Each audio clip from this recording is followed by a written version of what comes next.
Okay, so my buddy called, telling me some stuff he was doing, and I finished getting the brake line stuff and all that out of the way. Pretty much everything that needs to be gotten from here is gone.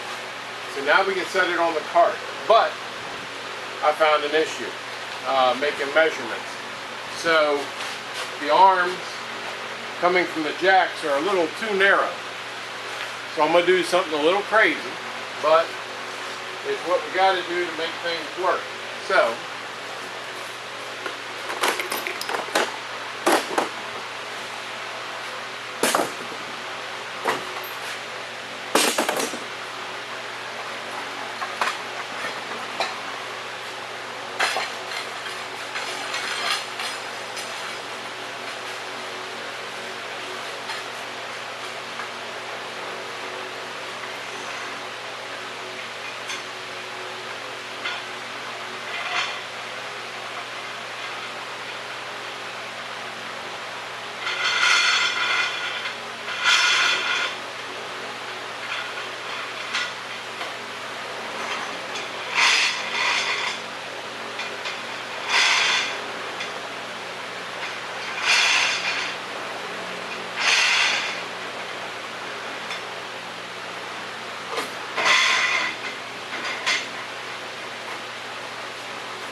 a little nervous about this because there's not a lot of support, a lot of rust, but seems all right.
Alrighty.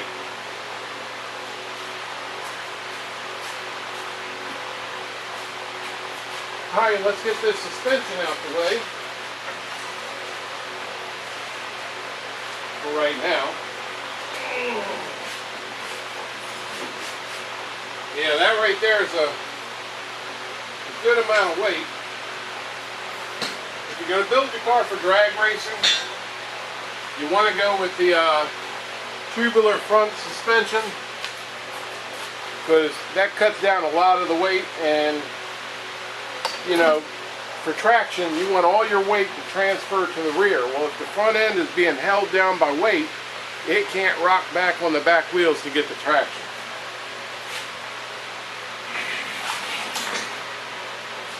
I knew that back in the day, but I was poor as hell back then. I didn't have a real good paying job. The only way I got money was racing, and I didn't make a lot, but I made enough to keep the car going on the road, you know. Let me move this rear suspension out the way, roll the cart in here. Let me grab a broom.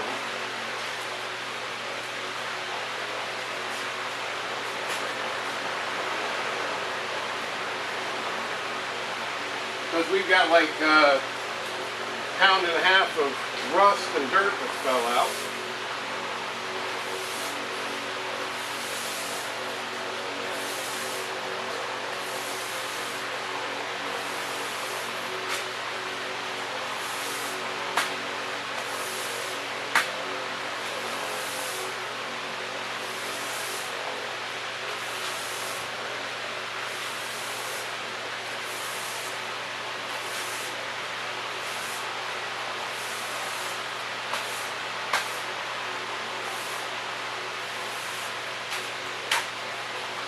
And we don't want that getting ground into the new wheels on the roller.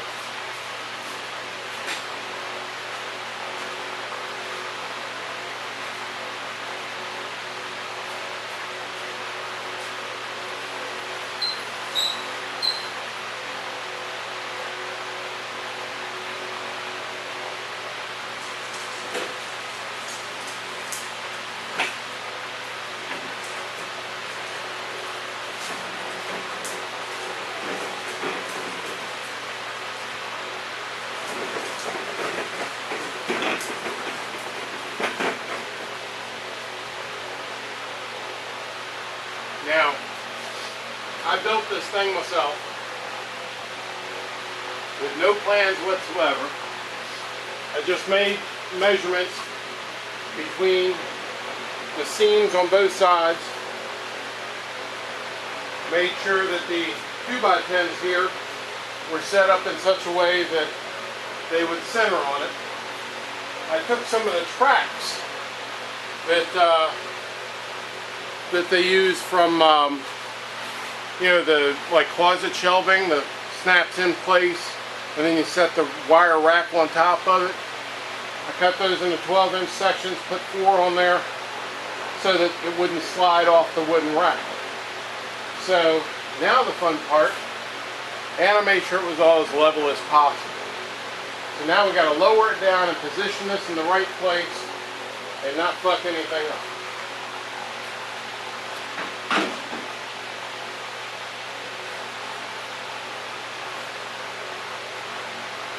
I'll fast forward through this part as best I can. But if anything bad happens, I will make sure that you get to see it.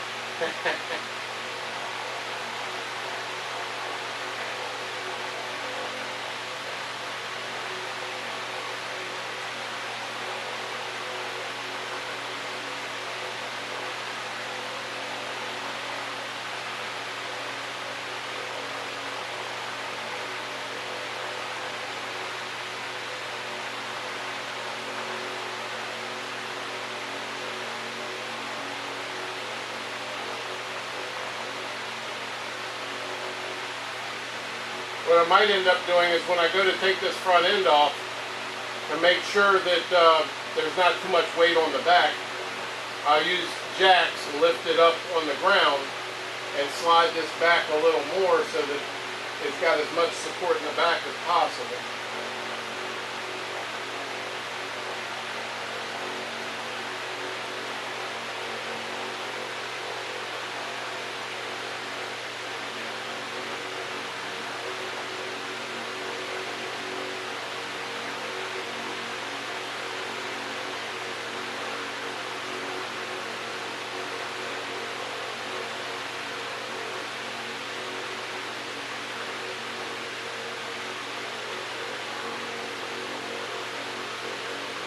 When I get my portable camera set up to where I can video from what I see, I gotta find a headband or something.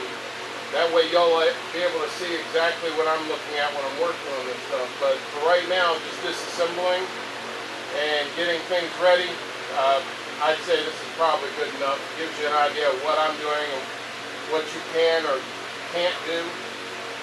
You might see something that I'm doing that's wrong and you want to do it better.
Nope.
Looks like we're on money.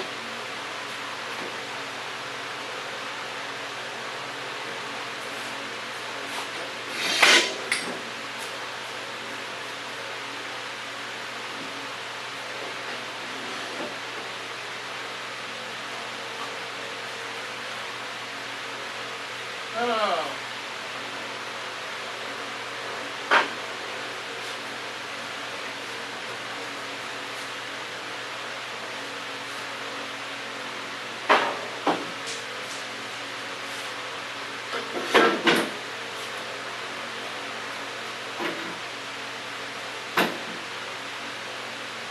Alrighty.